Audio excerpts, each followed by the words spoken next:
ಹಿಂದೆ ಪತಿಯನ್ನ ಕಳ್ಕೊಂಡಿದ್ದ ಪತ್ನಿಗೆ ಮತ್ತೊಂದು ಆಘಾತ. ಯಲ್ಲಾಪುರದಲ್ಲಿ ನಡೆದ ಅಪಘಾತದಲ್ಲಿ ಮಂಜುನಾಥ್ ಮೃತಪಟ್ಟಿದ್ದಾರೆ. ಮನೆಗೆ ಆಸರಿಯಾಗಿದ್ದ ಮಗನನ್ನ ಕಳ್ಕೊಂಡು ತಾಯಿ ಗೋಳಾಡಿದ್ದಾರೆ. ರಾತ್ರಿ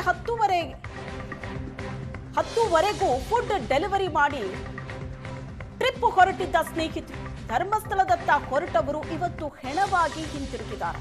ಮಗ ಮಂಜುನಾಥ್ನ ಕಳ್ಕೊಂಡು ತಾಯಿ ಸುಮಂಗಲ ಗೋಳಾಡಿದ್ದಾರೆ. ಈ ಅಪಘಾತದಲ್ಲಿ ಮೃತಪಟ್ಟ ಒಬ್ಬೊಬ್ಬರದ್ದು ಒಂದೊಂದು ಕಥೆ.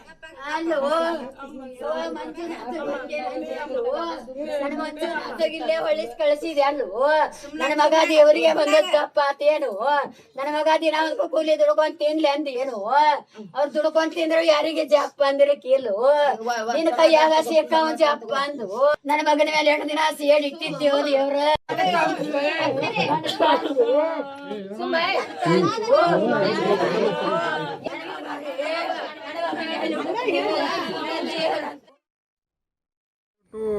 ಕುಡ್ತನಿ ಹೊಂಟಿದ್ದೇವೆ ಸರ್. ಇಲ್ಲಿ ಅಲ್ಕೋಲ್ ಘಾಟ್ನಲ್ಲಿ ನಂದು ಗಾಡಿ ಭಾಳ ಸ್ಲೋ ಇತ್ತು. ಚಡನ್ನಲ್ಲಿ 10-12 ಸ್ಪೀಡ್ ಇತ್ತು. ಬಂದು ಗಾಡಿ ಕ್ರಷರ್ ಗಾಡಿ ಬಂದು ಹೊಡೆದಿದೆ ಸೀದಾ. ಒಂದು 60-70 ಸ್ಪೀಡ್ ಇತ್ತು ಗಾಡಿ. ಅದು ಬಂದು ಸೀದಾ ಹೊಡೆದಿನ ಪ್ರಯತ್ನ ಮಾಡಿದ್ದೆ ತಪ್ಪಿಸೋದು, ಅದು ಆಗಕ್ಕೆ ಚಾನ್ಸ್ ಆಗಿಲ್ಲ. ಅಪ್ಪಲ್ಲಿ ಇದ್ದೆ ಸರ್. ಅವ್ರು ಎಷ್ಟು ಗಾಡಿ ಸ್ಪೀಡ್ ಇರ್ಬೋದು? ಅವ್ರದ್ದು 50-60 ಸ್ಪೀಡ್ ಇತ್ತು ಸರ್. ಗಾಡಿ ಫುಲ್ ಸ್ಪೀಡ್ ಇತ್ತು. ಬಂದ್ಬಿಟ್ಲಿ ಸೀದಾ ಗಾಡಿಗೆ ಹೊಡೆದ ಸರ್. ಲಾರಿ ಕ್ರೂಸರ್ ಮಧ್ಯೆ ಡಿಕ್ಕಿ 7 ಮಂದಿ ದುರ್ಮರಣ.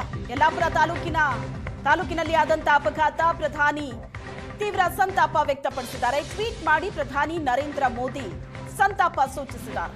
ಕಾರವಾರದಲ್ಲಿ ಸಂಭವಿಸಿದ ದುರ್ಘಟನೆ ನೋವು ತಂದಿದೆ. ಸಂತಾಪವನ್ನ ಸೂಚಿಸಿದ್ದಾರೆ ಪ್ರಧಾನಿ ಮೋದಿ.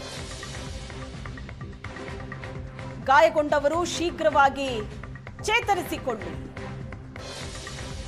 ಶೋಕತಪ್ತ ಕುಟುಂಬದ ಜೊತೆ ನಾವಿದ್ದೀವಿ ಅಂತ ಪ್ರಧಾನಿ ಮೋದಿ ಟ್ವೀಟ್ ಮಾಡಿದ್ದಾರೆ. ಕಾರವಾರದಲ್ಲಿ ಸಂಭವಿಸಿದ ಘಟನೆ ನೋವು ತಂದಿದೆ. ಈ ಕಠಿಣ ಸಮಯದಲ್ಲಿ ನನ್ನ ಸಹಾನುಭೂತಿ ಇದೆ. ಈ ಸಮಯದಲ್ಲಿ ಕುಟುಂಬಗಳೊಂದಿಗೆ ನಾವಿದ್ದೇವೆ ಅಂತ ಮೋದಿ ಟ್ವೀಟ್ ಮಾಡಿದ್ದಾರೆ.